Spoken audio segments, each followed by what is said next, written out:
बच्चों कैसे हो आप लोग। आइए हम लोग बिहार बोर्ड के क्लास 5 के कोम्पल हिंदी में जो कि पार्ट 5 देख रहे हैं। पार्ट का नाम है म्यान का रंग। एक कहानी आइए हम लोग देख लेते अच्छे से। दो राजा थे प्यारे बच्चों, दो राजा थे खड़क सिंह और कड़क सिंह। तो देखिए दो राजा थे, उनका एक का नाम था खड़क सिंह और दूसरे राजा का नाम था कड़क सिंह। दोनों में पुश्तैनी दुश्मनी थी। देखिए दोनों में जो पुश्तैनी का मतलब होता है कि बहुत पुराने समय से आया हुआ दुश्मनी है। बात बात पे उनकी तलवारें एक दूसरे पर तन जाती थी। छोटा छोटा बात होता था तो क्या होता था, वे एक दूसरे के ऊपर तलवार तान लेते थे झगड़ा करने के लिए या काटने के लिए। लेकिन दोनों ही राजाओं को दुश्मनी का कारण पता नहीं थे। देखिए इतनी पुरानी पुश्तैनी दुश्मनी थी कि दोनों राजाओं को दुश्मनी क्यों हुआ इसके बारे में इसका कोई भी जानकारी नहीं था। बस दुश्मनी थी इसलिए दोनों निभाना जरूरी था। देखिए पुरानी दुश्मनी थी, बस निभाना था, इसलिए उन दोनों में दुश्मनी था। दोनों राजाओं की सेना और उनके मंत्री इनके बिना वजह के झगड़ों से बहुत परेशान हो गए थे। देखिए दोनों राजाओं के जो सेना थे और उनके मंत्री सेनापति थे, वे सब क्या थे, बिना किसी वजह से झगड़ा करते थे, इसलिए बहुत ही परेशान थे। एक दिन कड़क सिंह और खड़क सिंह के महामंत्री आपस में मिले। देखिए एक दिन समय हुआ जब दोनों के महामंत्री आपस में मिले। उन्होंने दोनों राजाओं के झगड़े को खत्म करने के लिए एक उपाय सोचा। कि उन्होंने सोचा कि आपस में लड़ रहे हैं बिना वजह के, इनका झगड़ा कैसे खत्म किया जाए, इसके लिए कोई उपाय सोचा जाए। दोनों राज्यों की सीमा पर एक पीपल का पेड़ था। दोनों राज्य का सीमा है, वहाँ किसका पेड़ था, एक यहाँ देखिए पीपल का पेड़ था। दोनों ने किसी तरह अपने अपने राजा को आपस में वहीं मिलने के लिए तैयार किया और दोनों महामंत्री मिलकर क्या किए, अपने राजा को उस पीपल के पेड़ के नीचे मिलने के लिए तैयार कर लिए कि आप यहाँ आकर मिलिए। देखिए पीपल का पेड़ है, ये दोनों राजा है और ये दोनों के मंत्री तलवार लटका हुआ है। जिस दिन दोनों राजाओं को पीपल के पेड़ के नीचे मिलना था, उस दिन सुबह ही उस पेड़ की एक डाल पर दोनों राज्य के मंत्रियों ने एक कीमती म्यान लटका दी थी। देखिए ये म्यान लटकाया हुआ है जहाँ पर दोनों को वहाँ पर मिलना था। निश्चित समय पर कड़क सिंह और खड़क सिंह पेड़ के पास पहुँच गए। एक समय निश्चित था, और निश्चित समय पर दोनों लोग वहाँ आपस में मिलने के लिए पहुँच गए।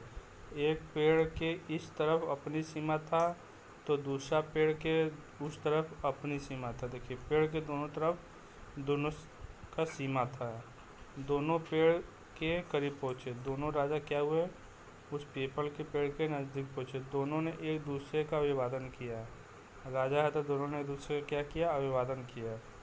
फिर उनकी नज़र पेड़ पर लटकी म्यान पर पड़ी और दोनों ने का नज़र कहाँ पड़ा, उस पीपल के पेड़ पर लटका हुआ म्यान पर पड़ा। खड़क सिंह ने म्यान को देखकर कहा, वाह कितना बढ़िया म्यान है लाल। खड़क सिंह म्यान को देखा और देखकर कहा कि वाह कितना अच्छा म्यान है लाल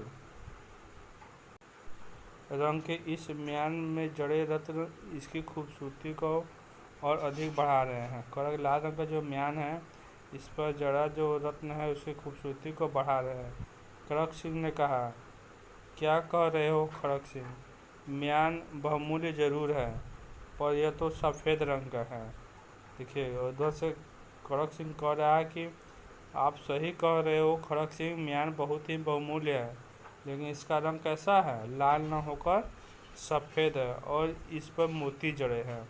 और इस पर क्या जड़ा हुआ है, मोती जड़ा हुआ। खड़क सिंह को गुस्सा आया, बोले तुम झूठ बोल रहे हो।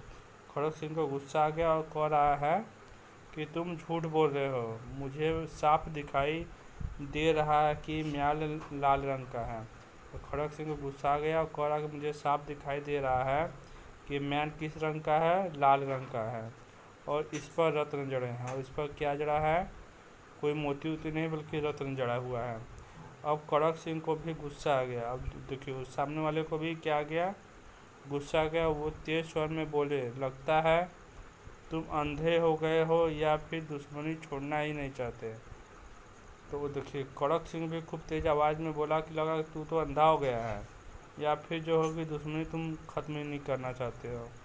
यह कहकर म्यान सफ़ेद है और इस पर मोती जड़े हैं। वो कह रहा है कि म्यान कैसा है, सफ़ेद रंग का है और इस पर क्या जड़ा हुआ है, मोती जड़ा हुआ है। मुझे लगता है कि तुमने लड़ने के लिए वहीं मुझे बुलाया है।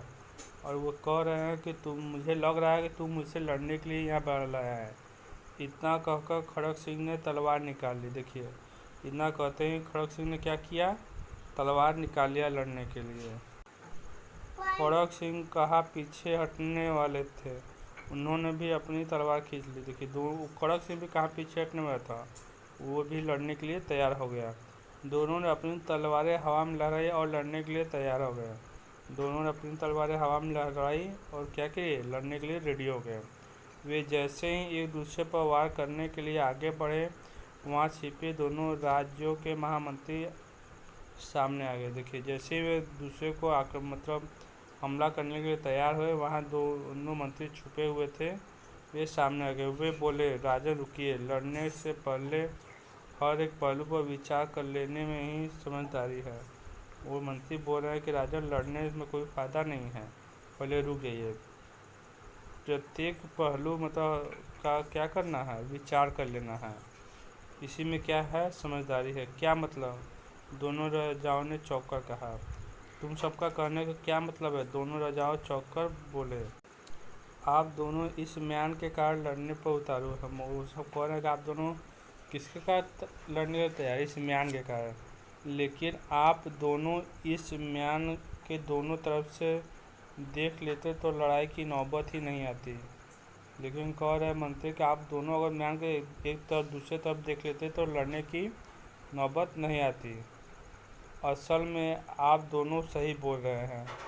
और कह रहा है मंत्री जी कि राजा साहब आप दोनों लोग सही बोल रहे हैं। यह म्यान एक तरफ लाल है और दूसरी तरफ से सफ़ेद। यह म्यान जो है कि एक तरफ से लाल है और दूसरी तरफ से कैसा है, सफ़ेद है। महामंत्रियों ने अपने अपने राजाओं को समझाते हुए कहा। महामंत्री अपने दोनों राजाओं को समझाते हुए कहा। क्या, दोनों राजा आश्चर्यचकित रह गए। दोनों राजा क्या हो गए, बहुत ही आश्चर्यचकित रह गए, अचंभे हो गए। जी हाँ, मंत्रियों ने उत्तर दिया, महाराज लड़ाई अक्सर गलतफहमी के कारण ही होती है। मंत्री जी कह रहे हैं महाराज लड़ाई जो होता है अक्सर गलतफहमी के कारण ही हो जाता है। यदि आप दोनों इस म्यान की जांच परख कर लेते तो यह नौबत ही नहीं आती। मंत्री जी कह रहे अगर आप दोनों इसको देख लेते अच्छे से तो लड़ाई की नौबत नहीं आती। अब दोनों राजाओं को अपनी अपनी गलती का एहसास हुआ। उन्हें अपने महामंत्रियों की बात समझ में आ गई और दोनों जो राजा थे वे अपनी गलती समझ चुके थे कि हम क्या गलती कर रहे हैं।